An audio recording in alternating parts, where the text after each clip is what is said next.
송천년의 이도현 대감댁은 넓었습니다. 봄 기운이 막 피어오르던 날, 안채의 살창에서 매화향이 살그머니 흘러들어와 낮잠을 자던 대감의 콧등을 간지럽혔죠. 대감은 그때 귀한 꿈을 꾸었습니다. 들판 가득 물이 차오르더니 하늘에서 붉은 해 한 덩이가 또르르 굴러와 그의 두 손에 안겼습니다. 해는 뜨겁지 않고 갓 태어난 아이의 뺨처럼 부드러웠습니다.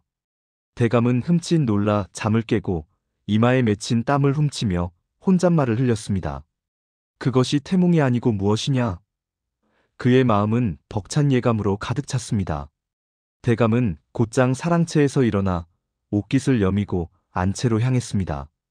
그곳에는 윤씨 부인이 창을 등지고 배틀에 앉아 있었습니다.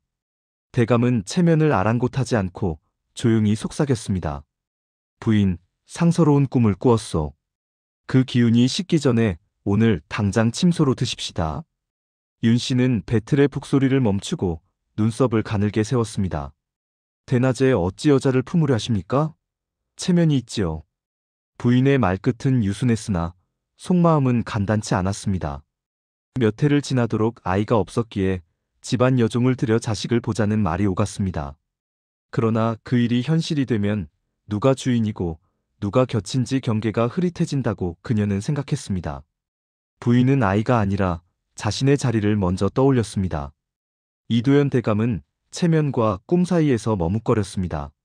하지만 산중에서 들려오는 종소리 같은 예감, 지금 아니면 사라진다는 묘한 압박을 떨칠 수 없었죠.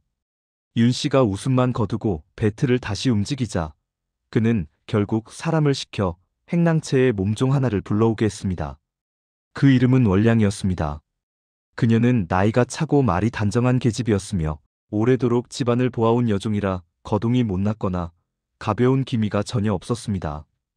월량이 마루 끝에 엎드려 절하자 대감은 난처함을 감추지 못하고 입을 열었습니다. 오늘 나태가 내 품에 안기는 꿈을 꾸었소. 허튼 소리로 들리겠지만 그 기운을 받고 싶소. 대감은 조심스럽게 속마음을 털어놓았습니다. 월량은 얼굴을 들지 않았습니다.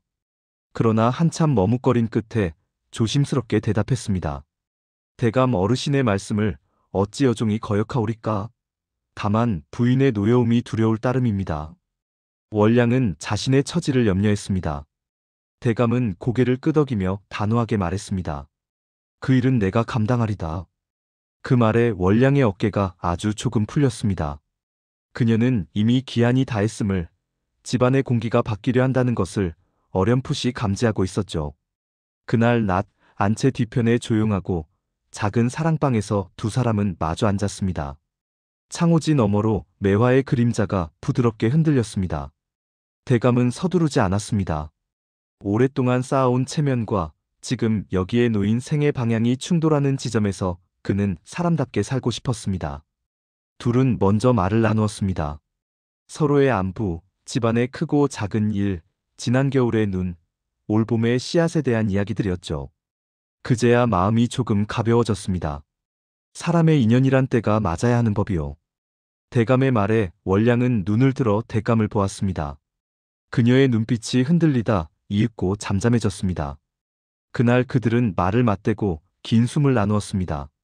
손이 손을 잡고 품이 품을 받아주었습니다. 종이문이 미세하게 떨릴 만큼의 바람이 들었다 나갔습니다. 한낮에 해가 기와 위에서 미끄러지더니 방 안의 그림자가 조금씩 기울었습니다. 둘은 말을 아꼈고 오래도록 포개어 앉아 온기를 나누었습니다. 그렇게 낮은 저물었습니다. 몇 달이 흘렀습니다. 월량은 속이 미식거렸고 저녁이면 발을 차갑게 덮었습니다. 부엌의 늙은 노복이 혹시나 하는 눈빛으로 쳐다볼 때 윤씨 부인은 이미 모든 것을 읽었습니다. 그녀는 이미 월량의 임신 사실을 알고 있었습니다. 그날 밤 윤씨는 호의처럼 곁을 지키는 유모와 상의했습니다. 죄를 묻진 않겠다. 다만 집안을 흐트러뜨릴 생각은 접어라. 윤씨의 말은 부드러웠으나 그 결은 서늘했습니다. 윤씨는 겉으로는 아무 일 없는 듯 차를 올렸고 은근히 집안 살림을 더욱 손에 꽉 쥐었습니다. 월량은 별채 한 칸으로 옮겨졌습니다.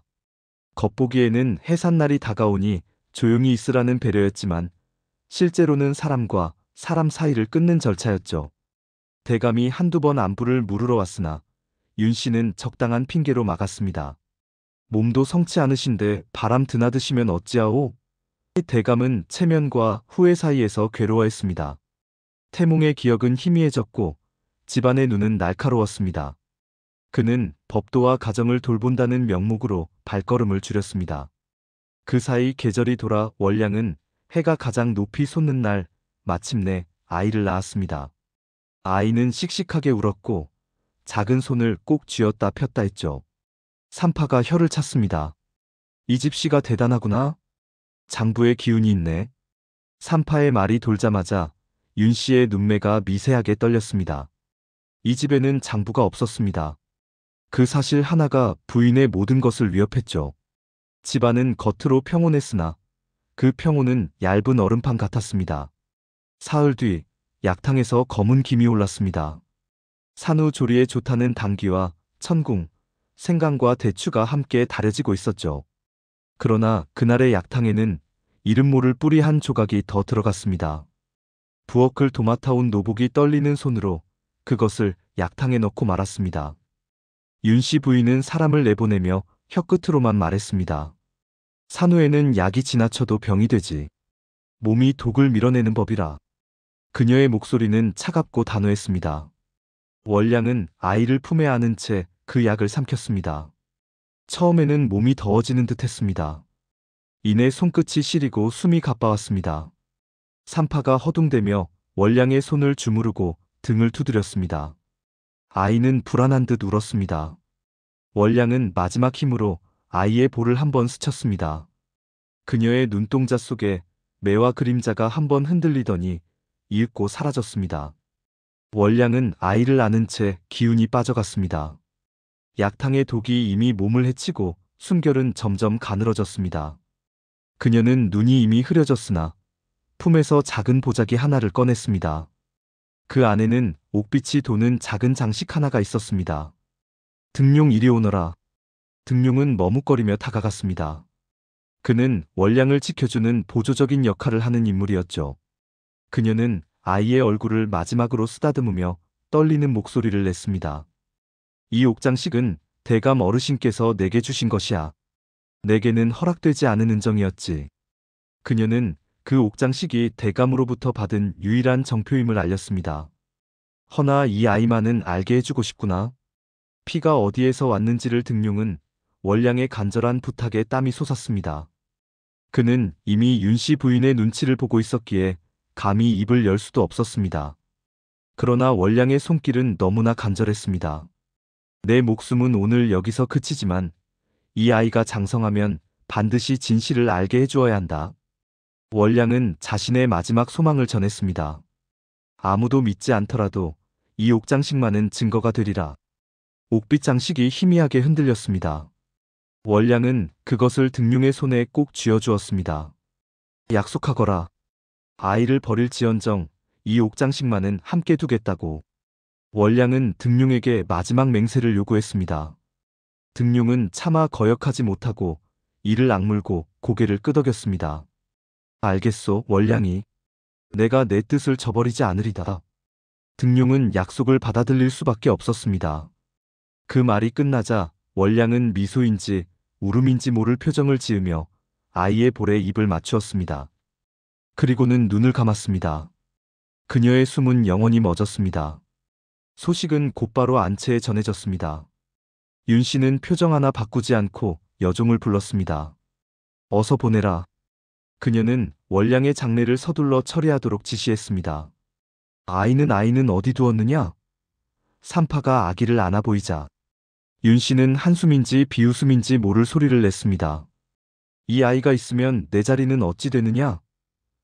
그녀는 자신의 지위가 위협받는 현실을 직시했습니다. 그녀는 그 길로 집안의 자비를 맡아 처리하는 집사 겸 하인 최등룡을 불렀습니다. 등룡은 가난한 집안에서 굽신대며 살아온 사내였습니다. 윤 씨가 은전 한 줌을 조용히 밀어놓자 그는 눈을 감았습니다. 밤이 깊은 뒤에 북쪽 솔골로 가라. 누구나 아는 그곳 말이다.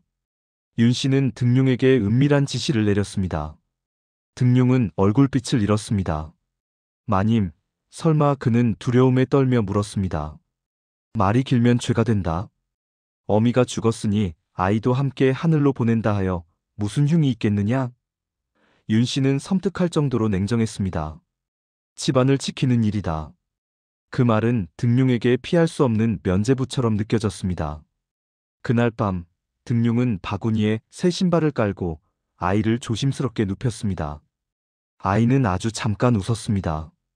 대문을 나설 때 사랑채 쪽에서 바람에 흔들린 등불이 찰싹 소리를 냈습니다. 등룡은 잠시 멈춰 뒤를 돌아보았습니다. 한 번만 대감에게 알리면 어떨까? 그러나 윤 씨의 말이 귓속을 떠나지 않았습니다. 집안을 지키는 일. 그 말은 사내에게 주어진 촉수였습니다. 윤 씨의 명에 따라 솔골로 향하는 등룡의 발걸음은 무거웠습니다. 솔골로 난 길은 어두웠습니다. 소나무 사이로 달빛이 들기도 하고 막히기도 했죠. 등룡은 산자락을 돌아 바위가 드문드문 솟은 곳에 이르렀습니다. 달빛이 바위 사이로 흘러내려 길을 밝혔습니다. 아이는 이미 울음소리도 힘겹게 뱉고 있었습니다. 바구니를 내려놓으려는 순간 등룡은 품속에서 무게를 느꼈습니다. 월량이 맡긴 옥장식이었습니다. 그는 이를 악물고 중얼거렸습니다. 아이까지 죽이라는 명이야.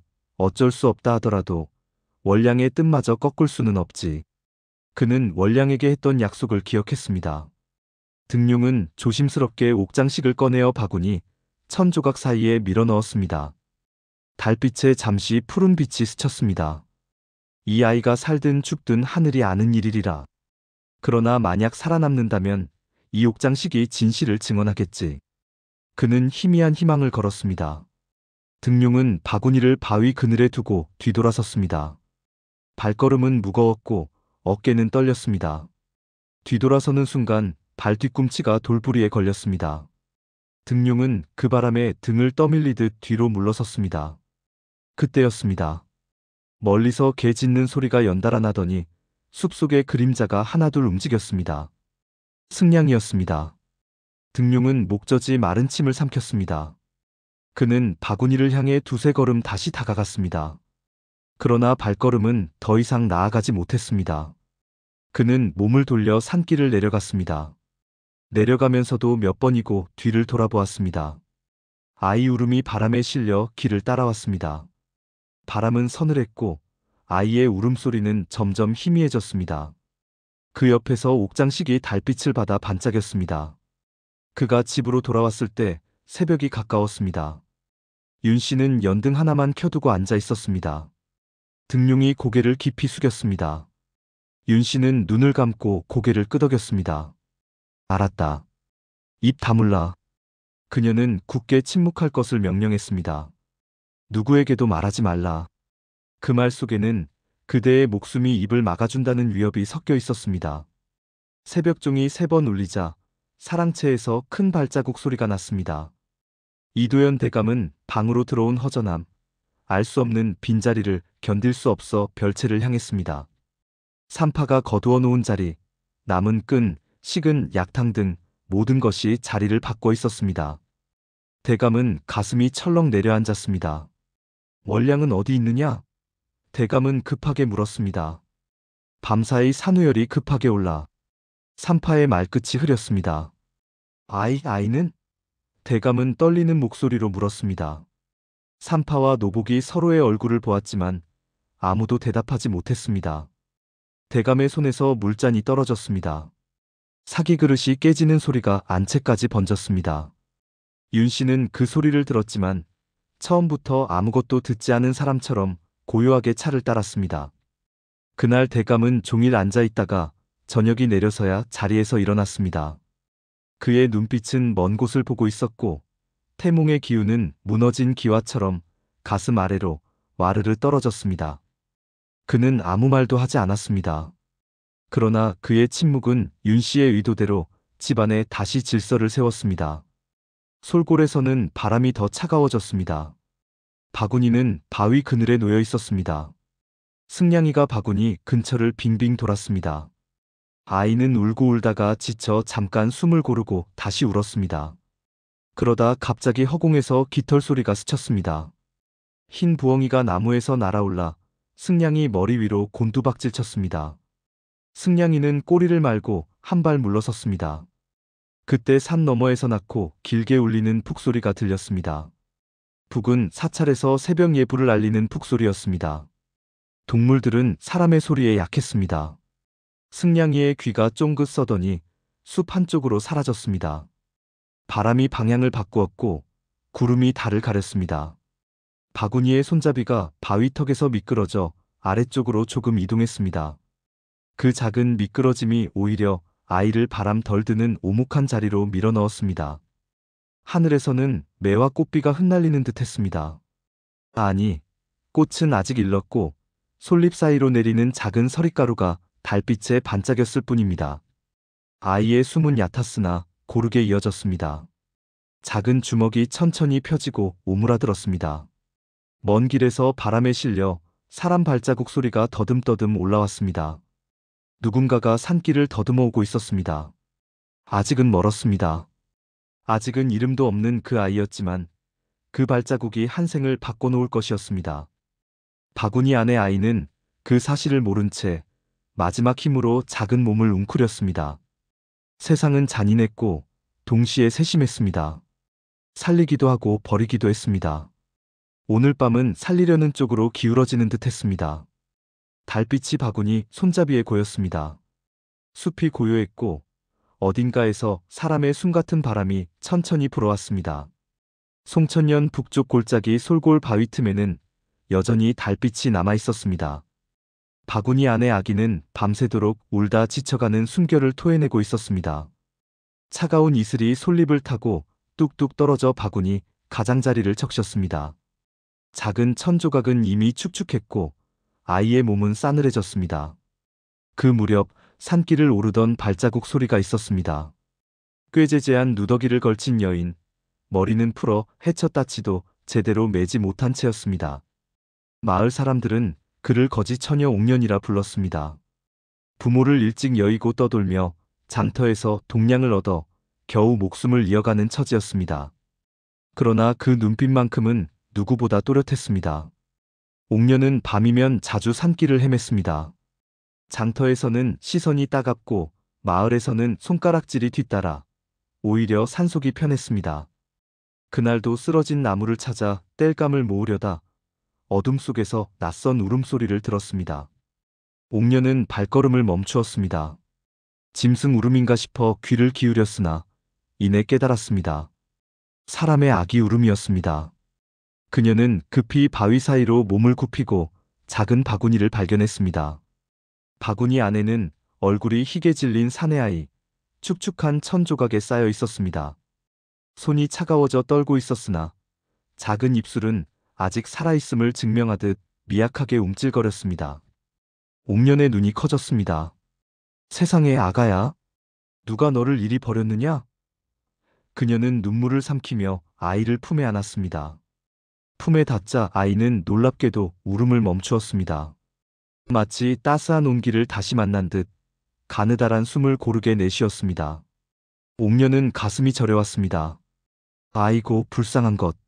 내 널 어찌 그냥 두겠느냐? 이제부터 내가 네 어미다. 옥년은 아이를 자신의 아이로 받아들였습니다. 아이는 젖을 먹을 나이였습니다. 그러나 옥년은 낳아본 적도 없고 내어줄 적도 없었습니다. 아이를 품에 안고 산을 내려오던 길, 옥년은 발밑이 아득했습니다. 다음 날 장터, 그녀는 아이를 안고 사람들에게 무릎을 꿇었습니다. 이 아이가 밤새 떨었고 굶주렸습니다. 제발 젖을 조금만 나눠주소서. 옥년은 간절하게 구걸했습니다. 처음엔 장정들이 코웃음을 쳤습니다. 거지년이 어디서 애를 훔쳐왔구나. 수군거렸죠. 하지만 한 젊은 안악이 안쓰럽다는 눈빛을 보였습니다. 그녀는 품 안에 자기 아기를 옆으로 돌리고 남은 젖을 그 아이에게 물렸습니다. 아이는 개걸스럽게 젖을 빨았습니다. 옥년은 눈물이 고여 말을 잇지 못했습니다. 그날 이후 옥년은 매일같이 장터에 나와 고개를 숙이고 부탁했습니다. 날마다 다른 안악에게 돌아가며 젖을 얻었습니다. 사람들은 처음엔 수군댔습니다. 차츰 아무리 거지라 해도 아이를 살리려는 정성은 참 깊구나 하고 여겼습니다. 옥녀는 아이를 품고 노래를 불렀습니다. 잘 자라거라, 내 새끼야. 내 이름은 하늘이 크다 하여 대건이라 부르마. 그녀는 그를 몰랐으나 마음으로 지은 이름이었습니다. 하늘처럼 크고 건실하게 자라라는 뜻이었습니다. 대건은 옥년의 품에서 자랐습니다. 돌이 지나자 제 발로 걷기 시작했고 5살이 되자 이미 장터 아이들보다 두어 치는 키가 컸습니다. 주먹을 쥐면 누구도 그 손을 뿌리칠 수 없었고 어깨를 치켜들면 마치 장정이 노를 젓는 듯 힘이 넘쳤습니다. 사람들은 혀를 찼습니다. 거지년이 기른 자식이 저토록 우람하다니. 혹 짐승 젖을 먹였나? 아니면 무슨 복된 씨가 남은 건가? 수군거렸습니다. 대건이 6살쯤 되었을 무렵 장터에서는 흉년 때문에 곡식값이 치솟아 다툼이 잦았습니다. 어느 날 장터 어귀에서 집신 장수와 짐꾼 둘이 포대를 끌어안고 서로 놓지 않았습니다. 이건 내가 먼저 집었다. 거짓말 마라. 내 손이 먼저 닿았다. 포대 안에는 좁쌀이 가득 들어 있었습니다. 장정 둘이 엎치락 뒤치락하며 다투니 곁에 있던 사람들까지 몰려들어 구경판이 벌어졌습니다. 옥년이 대건의 손을 잡고 지나가려 했는데 대건은 가만히 구경하다가 중얼거렸습니다. 왜 저리 애써 싸우지? 그냥 들면 될 것을. 사람들은 웃었습니다. 어허, 애가 건방을 떨긴. 이 포대가 어른들도 버거운 짐이야. 비웃음이 터져나왔습니다. 그러자 대건은 어머니 손을 놓고 앞으로 걸어나갔습니다. 포대가 땅바닥에서 반쯤 끌려다니는 꼴을 보더니 두 장정 사이에 끼어들어 말했습니다. 잠깐 비켜보시오. 사람들은 애가 무슨 장난을 하나 보자 하고 비웃었습니다. 대건은 숨을 고르더니 포대의 양쪽 끈을 움켜쥐었습니다. 그리고는 마치 손뼉을 드는 듯 허리 한번 굽히고는 곧장 들어 올렸습니다. 오! 사람들이 탄성을 질렀습니다. 포대가 공중에 들리자 싸우던 장정들은 멍해져 손을 놓았습니다. 대건은 포대를 번쩍 머리 위로 올리더니 가까운 마루 위에 척 내려놓았습니다. 먼지가 풀썩 일었습니다. 이제 싸울 것도 없지 않습니까? 나눠 가지면 될 것인데.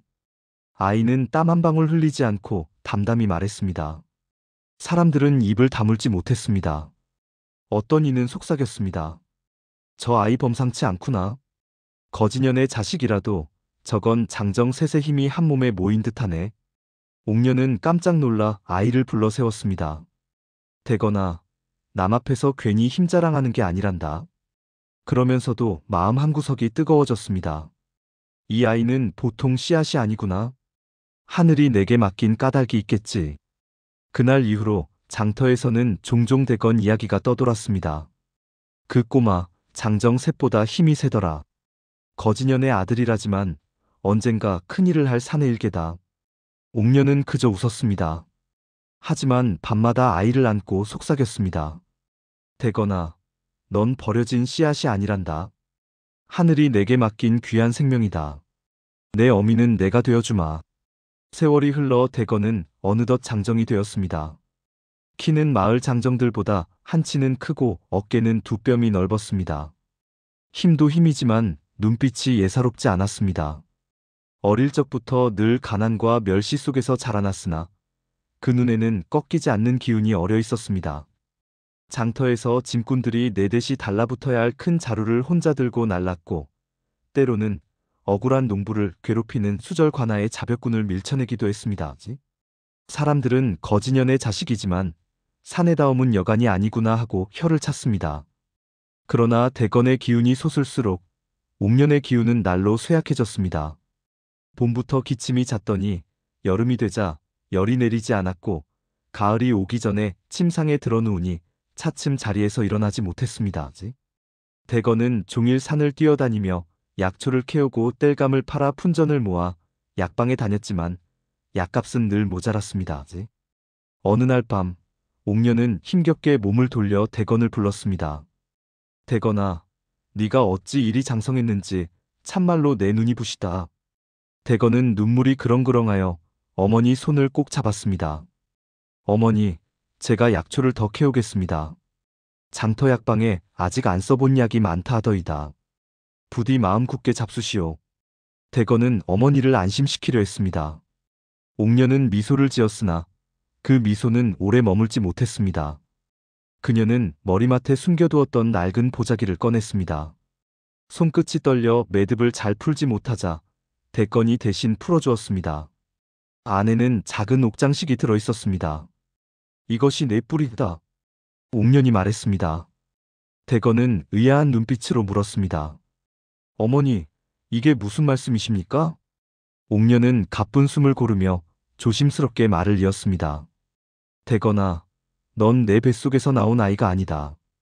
수해전 솔골 바위 틈에서 울던 아기를 내가 주워왔다. 대건의 손이 덜컥 떨렸습니다. 그럴 수가 전부 거짓말이오? 나는 어머니의 아들이 아니란 말씀이오?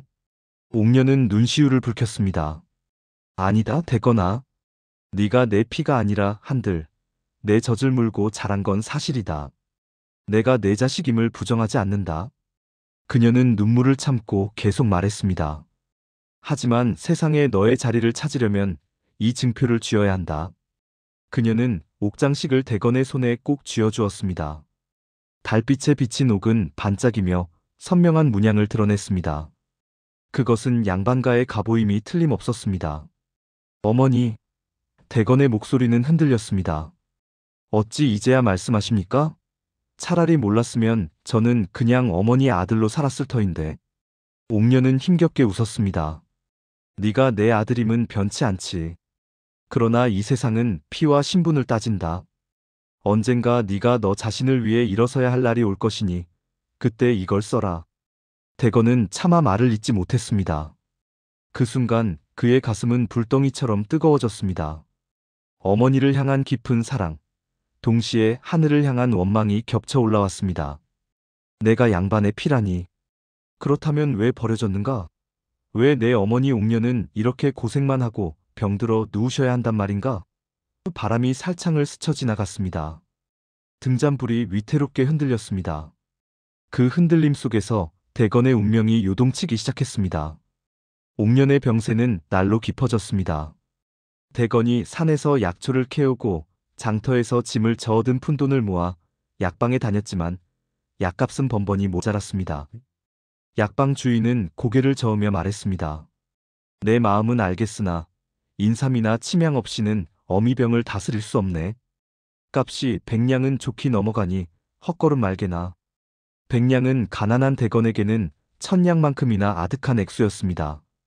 그날 밤 옥녀는 기침으로 밤을 지새우며 중얼거렸습니다. 내 아들, 이렇게 고생만 시키다가 내가 먼저 눈을 감을 것이로구나. 대건은 그 말이 가슴에 맺혀 방바닥에 무릎을 꿇었습니다.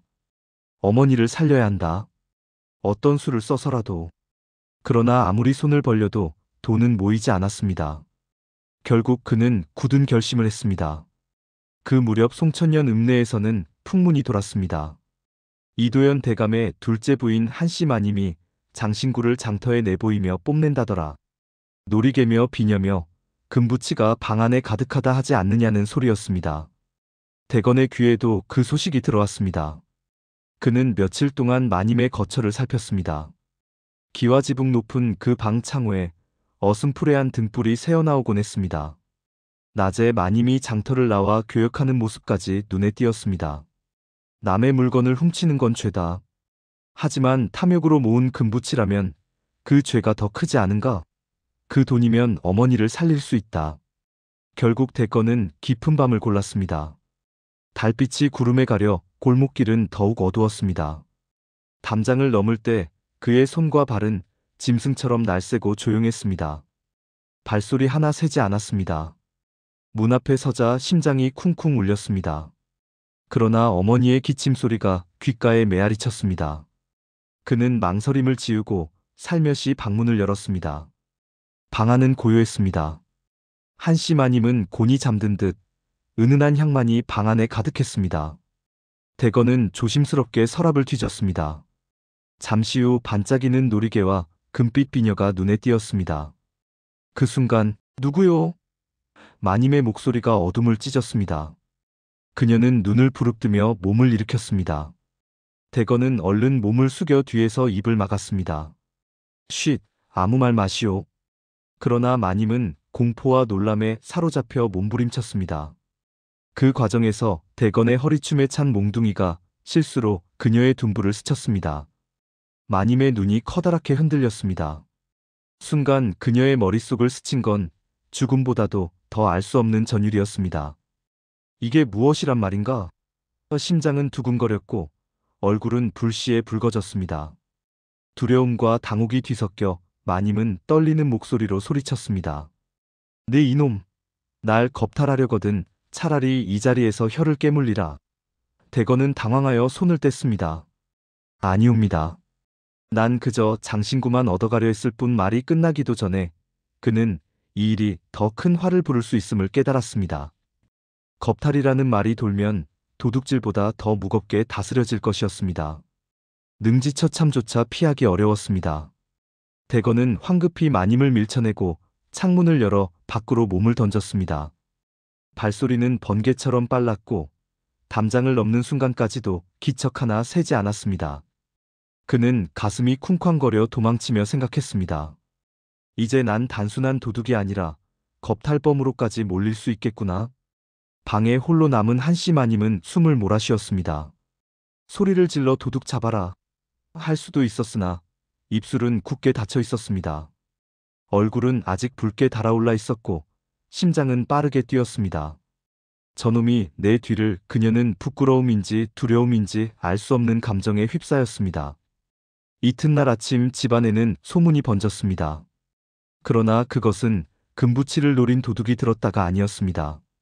사람들 입에 오른 말은 뜻밖에도 대물도둑이 나타났다더라. 마님 방에 몰래 들었는데 마님이 얼굴이 붉어져 있었다 이었습니다. 소문은 꼬리를 물고 번졌습니다. 억울한 대건은 이름 없는 도둑이 아니라 이상한 벼로를 얻게 되었습니다. 옥년이 병으로 누워 약값을 구하지 못하던 어느 날 대건은 결심했습니다. 내 뿌리를 찾아야 한다. 어머니를 살리려면 내 혈통의 힘이라도 빌려야 한다. 그는 품에 옥장식을 넣고 며칠을 돌아다녔습니다. 장터의 장사치, 읍내의 주모, 떠돌이 장돌이들에게 물어보았습니다. 그러나 대부분은 고개를 저었습니다. 그러던 어느 노인이 옷자락을 붙잡았습니다. 이 문양은 송천년 이도현 대감댁에 가보지. 허나 그 집은 함부로 드나들 집이 아니니라. 대건은 그 길로 대감집 사정을 잘 안다는 이가 있다는 말을 들었습니다. 읍내 끝자락, 잡초 우거진 초가에서 몸을 추스르지 못한 채 사는 사내가 하나 있다는 것입니다. 대건이 찾아간 곳은 허름한 초가였습니다. 문을 열자 안에는 다리를 절며 반쯤 누운 중년 사내가 있었습니다. 눈빛은 흐려져 있었고 손은 잔뜩 굳어 있었습니다. 그는 사람의 기척에 놀라 고개를 들더니 대건이 내민 옥장식을 보자 눈이 커다랗게 흔들렸습니다. 이게 어떻게 내 손에 있느냐? 대건은 숨을 고르며 말했습니다. 내 어미라 여기던 분이 내게 물려주셨소. 내가 누구인지 뿌리를 알려달라 하셨소. 사내는 떨리는 손으로 대건의 손을 덥석 잡았습니다. 순간 눈물이 흘러내렸습니다. 아, 살아있었구나. 네가 살아남을 줄은 몰랐다. 난 밤마다 악몽을 꾸며 살아왔다. 그는 흐느낌 속에 자기 이름을 밝혔습니다. 내 이름은 최등룡이다. 한때 이도현 대감댁의 집사였지. 허나 윤씨 부인의 계략에 휘말려 모든 걸 잃었노라. 등룡은 가쁜 숨을 몰아쉬며 그날의 일을 털어놓았습니다. 네 어미는 몸종 월량이었다. 대감의 눈길을 받았고 태몽의 기운까지 이어받아 너를 낳았지. 그러나 윤씨 부인은 그걸 용납하지 않았다. 약탕에 독을 넣어 월량을 죽게 하고 너까지 없애라 내게 명하였다. 대건의 두 눈이 번쩍 치떴습니다. 그러면 그날 솔골에 나를 버린 이가 바로. 등룡은 고개를 끄덕이며 눈물을 흘렸습니다. 그렇다. 내 손이었지. 허나 월량은 임종 직전 내게 옥장식을 맡기며 간곡히 부탁했다. 아이와 함께 두어라. 언젠가 진실을 알게 될 것이다. 그래서 나는 내 바구니에 그것을 함께 넣었노라. 그는 용서를 구하듯 간절하게 말했습니다. 허나 이 사실을 윤씨가 알아챘고 결국 내게 누명을 씌웠다. 금고 도둑이라 하여 매질을 당하고 불구의 몸이 되어 이 꼴로 내쫓겼다. 등룡의 목소리는 떨렸고 손은 대건의 팔을 부여잡은 채 놓지 않았습니다. 네가 살아온 것은 기적이다. 이 세상에 남은 월량의 피, 그리고 대감의 핏줄 내가 바로 그것이다. 대건은 참았던 울음을 삼켰습니다. 이제 알겠소. 내 어미 옥년을 살리려면 진실을 밝히고 내 자리를 찾아야 하오. 이도현 대감 앞에 서서 따져 묻겠소. 대건의 눈빛은 결의에 찼습니다. 등룡은 눈빛을 치켜세웠습니다. 조심하거라. 진실을 두려워하는 자들이 내 앞길을 막으리라. 윤씨 부인의 손은 독사보다 빠르고 뱀보다 매섭다. 그러나 대건은 물러서지 않았습니다. 그는 옥장식을 품에 넣고 다시는 돌아오지 않겠다는 눈빛으로 초가를 나섰습니다. 대건은 이도현 대감댁으로 향하는 길목에서 숨을 골랐습니다. 그는 옥년의 병세가 악화되고 있다는 사실, 과 등룡에게 들은 친부의 진실 사이에서 더 이상 망설일 수 없었습니다. 대감댁은 읍내에서도 가장 높은 곳에 자리하여 위세가 집의 크기만큼이나 대단했습니다. 그가 굳게 닫힌 소슬대문 앞에 섰을 때 문지기는 거렁뱅이 같은 그의 몰골을 보고는 단번에 문을 막아섰습니다. 어디서 온 놈이냐?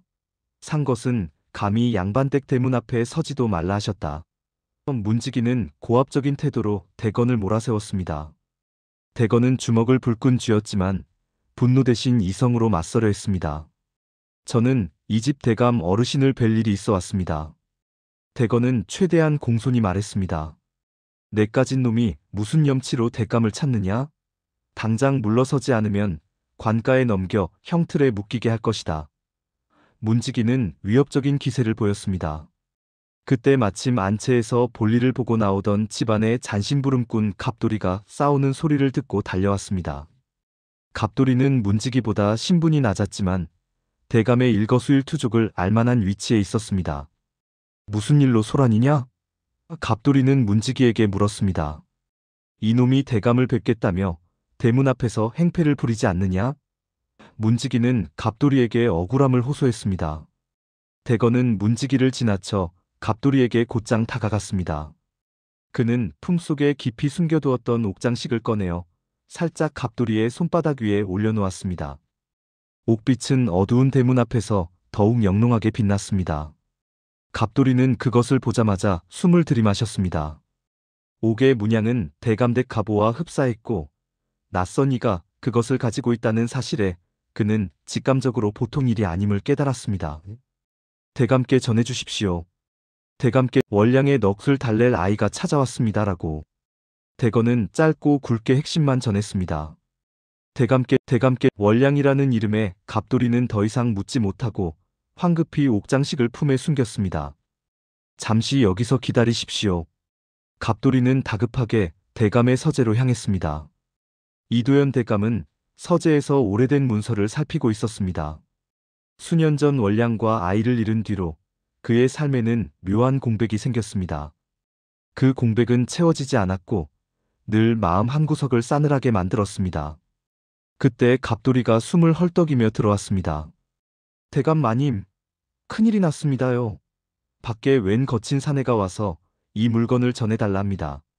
갑돌이는 떨리는 손으로 옥장식을 대감 앞에 내놓았습니다. 대감은 옥장식을 보자마자 자리에서 벌떡 일어났습니다. 그가 월량에게 은밀하게 주었던 그 정표였습니다. 그의 얼굴은 희게 질렸습니다. 잊고 싶었던 과거, 그리고 그 과거를 억누르던 죄책감이 이 작은 옥조각 하나에 모두 되살아났습니다. 월량의 아이가? 대감은 믿기지 않는 듯 중얼거렸습니다. 그리고 월량의 넋을 달랠 아이가 왔다고 전하라 했습니다요. 갑돌이는 대건의 말을 그대로 전했습니다. 대감은 곧바로 몸을 움직여 대문을 향했습니다. 대문을 나서자마자 그는 문지기들 사이에서 우뚝 서 있는 건장한 청년을 보았습니다. 대건의 눈빛은 강렬했고 그 기세는 마치 해가 솟는 듯 꺾이지 않았습니다. 대감은 눈을 비비며 대건의 얼굴을 찬찬히 뜯어보았습니다. 순간적으로 그의 뇌리를 스친 것은 젊은 시절 자신의 얼굴이었습니다. 옥장식은 진실을 말하고 있었습니다. 네가 월량의 아이란 말이냐? 대감의 목소리가 떨렸습니다. 대건은 무릎을 꿇지도 고개를 숙이지도 않았습니다. 그는 단호한 눈빛으로 대감을 마주했습니다. 제 이름은 대건입니다. 그리고 저는 대감의 피를 이어받은 아들이라 합니다. 그는 숨막힐 듯한 침묵 속에서 진실을 선포했습니다. 어머니 월량은 대감의 집에서 독이 든 약탕으로 죽임을 당했습니다. 저는 태어나자마자 솔골에 버려졌습니다. 그의 말은 차갑고 날카로운 비수 같았습니다. 대감은 충격으로 말을 잇지 못했습니다. 그는 그저 월량이 산후열로 죽었고 아이도 얼마 지나지 않아 병으로 잃었다는 윤씨 부인의 말을 믿고 있었습니다. 말도 안 되는 소리. 대감은 소리쳤지만 그의 얼굴에는 이미 후회와 혼란이 가득했습니다. 지금 저의 양어머니 옥년께서 병으로 죽어가고 있습니다. 그분은 저를 버리지 않고 키워주신 분입니다. 100냥의 약값이 필요합니다. 대건은 그의 요구를 분명히 했습니다. 대감은 비틀거렸습니다. 그는 급히 갑돌이를 불러 소리쳤습니다. 당장 저 아이에게 약값을 내어주어라. 그리고 이 일은 아무에게도 말하지 말라. 대감은 이 일을 덮으려 했습니다. 그러나 대건은 돈을 받지 않았습니다. 돈을 받으러 온 것이 아닙니다.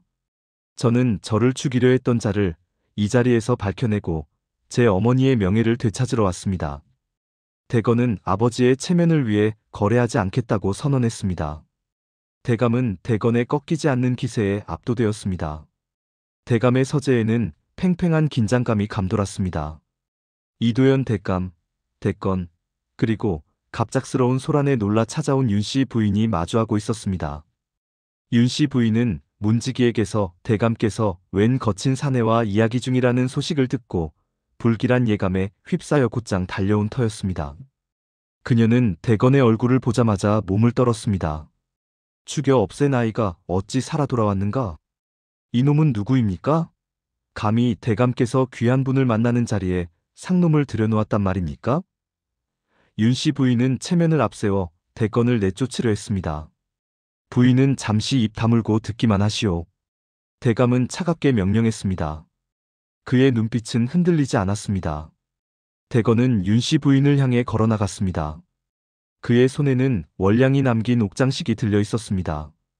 이것이 무엇인지 아시오? 저는 당신의 명으로 솔골에 버려졌던 몸종 월량의 아들입니다. 대건은 진실을 폭로했습니다. 윤씨 부인은 숨을 들이마셨습니다. 그녀는 억지로 얼굴의 평정을 찾으려 애썼습니다. 무슨 허튼 소리입니까? 그 아이는 이미 태어나자마자 산후열로 죽었습니다. 이 집을 해치려는 간악한 무리가 아니냐? 그녀는 대건을 몰아세웠습니다. 그때 갑돌이의 부축을 받아 다리를 절뚝거리며 최등룡이 방으로 들어왔습니다. 대건이 집을 나서기 전 등룡에게도 집으로 와서 진실을 밝히자고 미리 약속했던 것입니다. 등룡의 모습은 윤씨 부인을 향한 가장 확실한 증거였습니다. 마님, 감히 제가 그날의 일을 증언하겠습니다. 등룡은 윤씨 부인 앞에 무릎을 꿇고 눈물을 흘리며 말했습니다. 마님은 제게 은전을 주며 월량에게 독이 든 약탕을 올리라 명하셨습니다. 그리고 아이까지 솔골에 버리라 하셨지요. 등룡의 떨리는 목소리는 방안을 채웠습니다. 윤씨 부인은 등룡을 보더니 얼굴이 흑빛으로 변했습니다. 네 이놈, 네가 감히 나를 모함하는구나. 네가 집안 재물을 훔치다 쫓겨난 것을 잊었느냐? 그녀는 등룡에게 누명을 씌워 상황을 모면하려 했습니다. 등룡은 눈을 감고 고개를 흔들었습니다. 제가 재물을 훔친 것은 누명이었습니다. 마님께서 진실을 감추려 제게 덮어 씌운 벌이었습니다. 이 아이에게서 받은 옥장식이 증거입니다. 제가 월량의 유언에 따라 아이에게 이옥을 버리지 않았습니다. 등룡은 자신의 죄를 고백함과 동시에 윤씨 부인의 죄를 명백히 했습니다. 이도현 대감은 충격으로 의자에 주저앉았습니다. 그의 눈동자에 분노와 배신감, 그리고 죄책감이 뒤섞여 떠올랐습니다. 부인, 이 말이 모두 사실이오? 대감의 질문은 냉정했습니다. 윤씨 부인은 마지막 발악을 했습니다. 대감, 저 몸종의 아들이 대감의 핏줄이라 한들 그 어미가 천출입니다. 그가 이 집에 들어서는 순간 이 집의 명예와 대감의 지위는 바닥으로 떨어집니다. 저는 그저 이 집안을 지키려 했을 뿐입니다. 그녀는 자신의 행동이 집안을 위한 정당한 방어였음을 주장했습니다. 대감은 고개를 저었습니다. 집안을 지킨다고? 사람의 목숨을 둘이나 해치고 죄 없는 아이를 버린 것이 집안을 지킨 것이요? 그는 자리에서 일어났습니다. 당신은 탐욕으로 나의 아들을 죽이려 했고 나를 속였으며 죄 없는 종에게 누명을 씌웠소. 당신이 그토록 지키려던 이 집안의 법도는 당신 스스로 깨뜨린 것이오. 대감은 단호하게 말했습니다. 대감은 곧장 관아에 연락하여 윤씨 부인을 신문하도록 명했습니다. 그녀의 죄는 살인 교사와 위증이었습니다. 소문이 퍼지자 읍내는 발칵 뒤집혔습니다. 윤씨 마님이 도구로 사람을 죽였다. 대감의 진짜 아들이 거지로 살아왔다. 사람들의 입은 쉬지 않았습니다. 윤씨 부인은 결국 친정으로 쫓겨났습니다. 모든 재산을 몰수당하고 친척들에게도 외면당한 채 쓸쓸한 여생을 보내게 되었습니다. 등용은 누명을 벗었으나 이미 몸이 성치 않아 대감의 배려로 평생 먹고 살 양식을 받고 고향으로 돌아갔습니다. 대건은 대감으로부터 100냥의 돈과 함께 사죄의 눈물을 받았습니다. 이제라도 네 어머니를 만났으니 이 죄를 어찌 다 갚아야 할지 모르겠다. 대감은 아들을 안아주었습니다. 대건은 그 돈을 들고 곧장 옥년이 있는 곳으로 돌아갔습니다. 옥년은 이미 숨이 가빴습니다. 대건은 약방에 가서 비싼 약재를 구해왔습니다. 어머니, 드디어 약을 구해왔습니다. 이제 일어나실 수 있습니다. 대건은 약을 다려 옥년의 입가에 가져갔습니다. 옥년은 힘겹게 고개를 저었습니다. 대건아, 네가 내 아들인 건 변함이 없다. 네가 이렇게 장성한 모습을 보았으니 이제 되었다. 그녀는 미소를 지었습니다. 나를 버리지 않고 키워준 당신이 나의 진짜 어미입니다. 당신이 제 목숨을 살린 것입니다. 대건은 눈물을 흘리며 옥년의 손을 잡았습니다. 옥년은 그날 밤 대건의 품에서 조용히 숨을 거두었습니다. 그녀의 얼굴은 고통 없이 평안해 보였습니다. 옥년은 대건의 곁에서 비로소 안식을 얻었습니다. 대건은 옥년의 마지막 길을 극진히 모셨습니다. 그는 자신의 친부보다 자신을 키워준 양어머니에게 더 깊은 효를 다했습니다. 이도현 대감은 옥년의 장례를 치른 후 대건을 정식으로 아들로 받아들이고자 했습니다. 그는 대건에게 자신의 집으로 들어와 장손의 자리를 차지하고 편안하게 살 것을 권했습니다. 그러나 대건은 옥년의 무덤 앞에서 고개를 숙인 채 단호히 거절했습니다. 대감께서는 저를 낳아주신 분입니다. 그 사실은 영원히 변하지 않겠죠. 대건은 아버지에게 예를 표했습니다. 하지만 저를 키우고 목숨을 살려준 것은 옥년 어머니입니다. 저는 어머니의 삶을 잊고 이 호화로운 집에서 살 수 없습니다. 그의 목소리는 확고했습니다. 그는 신분에 얽매이지 않고 자신의 정체성을 스스로 규정했습니다. 대감은 아들의 뜻을 꺾을 수 없음을 알았습니다. 그는 마지막으로 대건에게 간절한 말을 전했습니다. 네가 비록 이 집에서 살지 않는다 해도 너는 나의 피요, 이 집안의 장손이다. 언제든 도움이 필요하면 나를 찾으렴. 대감은 아들이 떠나는 것을 안타까워했지만 아들의 선택을 존중해 주었습니다. 대건은 대감으로부터 받은 재물 중 일부만을 취하고 나머지는 이도현 대감에게 돌려주었습니다. 그 돈은 옥년이 살던 초가집을 말끔하게 수리하고 옥년의 묘 앞에 작고 정갈한 비석을 세우는 데 쓰였습니다. 양어머니 옥년지묘라고 새긴 비석 앞에서 대건은 묵묵히 절을 올렸습니다. 그 후 대건은 다시 장터로 돌아가지 않았습니다. 그는 옥년에게 받은 사랑과 자신을 버린 세상에 대한 분노를 마음에 품고 산속 깊은 곳으로 들어갔습니다. 그는 낮에는 무술을 익히고 밤에는 산길을 따라 내려와 마을의 사정을 살폈습니다. 그가 살피는 것은 가난하고 억울한 농민들의 삶이었습니다. 송천년 읍내에는 탐욕스러운 관리가 한 명 있었습니다. 그는 백성들의 세금을 터무니없이 높게 책정하고 돈 없는 이들을 괴롭혀 재산을 착취했습니다. 이 관리의 악행은 이미 온 읍내에 소문이 자자했습니다. 어느 날 밤 달이 구름에 가려 가장 어두운 틈을 타 대건이 그 관리의 집에 숨어들었습니다. 관리의 금고에는 땀 흘려 일한 백성들의 세금과 부정한 방법으로 모은 금은 보화가 가득했습니다. 대건은 그 재물을 몽땅 훔쳐냈습니다. 그는 재물을 모두 가져가지 않고 가난한 백성들의 장부와 세금 납부 기록을 꼼꼼히 살폈습니다. 다음 날 아침 관리는 금고가 텅 비었다는 사실에 놀라 자지러졌습니다. 그러나 읍내 곳곳에는 밤사이 이상한 일이 벌어졌습니다. 가난하여 세금을 낼 형편이 되지 못했던 농부들의 문 앞에는 잃어버렸던 세금만큼의 쌀포대가 조용히 놓여 있었습니다. 억울하게 재산을 빼앗긴 이들의 집에는 되찾아준 증표와 함께 관아의 장부 기록이 함께 발견되기도 했습니다. 사람들은 수군대기 시작했습니다.